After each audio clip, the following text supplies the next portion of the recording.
मैं जयदेव कुमार स्वागत करता हूं मेरे चैनल वी स्टडी क्लासेस में।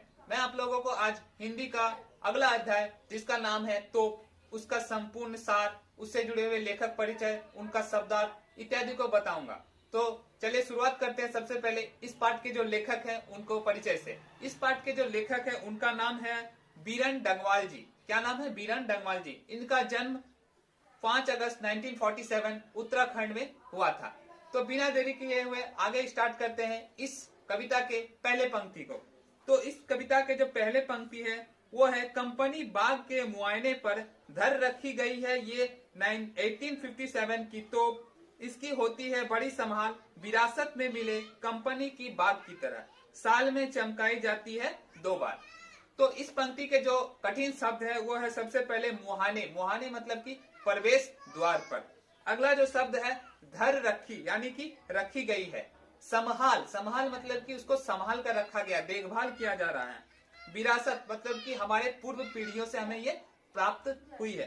तो सबसे पहले मैं इसकी व्याख्या कर देता हूँ। कवि इसमें कहते हैं कि ये जो तोप है, ये जो तोप है वो 1857 के समय में रखी गई है और इसको कंपनी के प्रवेश द्वार के पास रखा गया है। बड़े से संभाल कर और इसकी देखभाल किया जा रहा है, क्योंकि ये हमें कंपनी यानी कि अंग्रेजों के द्वारा हमें विरासत में मिली है और इसका हम लोग बड़ी अच्छी से और विरासत के तौर पर संभाल कर रख रहे हैं और इसे साल में 2 ही बार चमकाया जाता है। मतलब इसमें लेखक कहना चाहते हैं कि हम तो इसका देखभाल कर रहे हैं लेकिन साल में इसको 2 ही बार चमका रहे हैं, यानी कि साफ सफाई पर ध्यान दे रहे हैं। अगला जो पंक्ति है वो है, सुबह शाम आते ही कंपनी बाग में बहुत से सैलानी उन्हें बताते हैं ये तोप की मैं बड़ी जबर, उड़ा दिए थे मैंने अच्छे अच्छे सुरमाओं के धज्जे अपने जमाने में। अब इस पंक्ति के जो कठिन शब्द है सैलानी यानी कि दर्शनार्थी, मतलब कि जो सामानों को देखने आते हैं, पुराने पुराने सामानों को। अगला जो शब्द है वो जबर, जबर मतलब होता है ताकतवर। अगला जो शब्द है वो है सूरमाओ, सूरमाओ यानी कि वीर। धजड़े चिथड़े मतलब कि छोटे छोटे टुकड़ों में या फिर चिथड़े के उड़ा देना।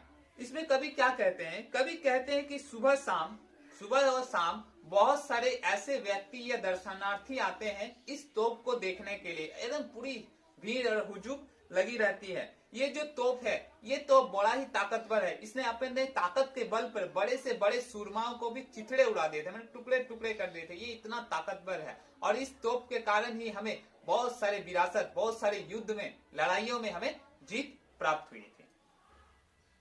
अगला जो पंक्ति है वो है, अब तो बहरहाल छोटे बच्चे की सवारी से ये फारिग हो तो ऊपर बैठकर चिड़िया ही अक्सर करती है गपशप, कभी कभी शैतानी में वो इसके भीतर घुस जाती है, खास करके गौरैये। वे बताते हैं दरअसल कितनी बड़ी है तोप, एक दिन तो होना ही मुंह बंद। इसमें देखिए बहरहाल मतलब होता है बुरी स्थिति, फारिग मतलब कि मुक्त या खाली। इसमें कहते हैं कि इस समय, कवि का कहना है कि इस समय तोप की हालत बड़ी ही खराब है। इस तोप पर क्या करते हैं? बच्चे आते हैं, उस पर चढ़ते हैं, बदमाशियां करते हैं, किलकारियां करती हैं। और इनके अलावे भी इस तोप पर पक्षियां बैठती है और आपस में क्या करती है? गपशप करती है। कभी कभी क्या करती है पक्षियां? आपस में गप करते करते क्या होते, उसके जो छोटे से छेद है उसमें भी घुस जाती है, खास करके वे पक्षियां जैसे कि गौरैया। तो इसमें कवि ने बहुत ही अच्छे ढंग से विरासत में मिले हमें चीजों में से तोप के बारे में संपूर्ण विस्तृत और वर्णन किया गया है। तो मैं यहाँ तक में मैंने इस कविता का संपूर्ण सार और इससे कठिन शब्द को जुड़े हुए बता दिया। इस पंक्ति के जो, इस कविता के जो कठिन और मोस्ट एमसीक्यू होंगे उनको मैं जल्दी आपको बताने का कोशिश करूंगा और इससे जुड़े हुए प्रश्नों को भी आपको जवाब अवश्य दूंगा। तब तक वीडियो में बने रहने के लिए धन्यवाद।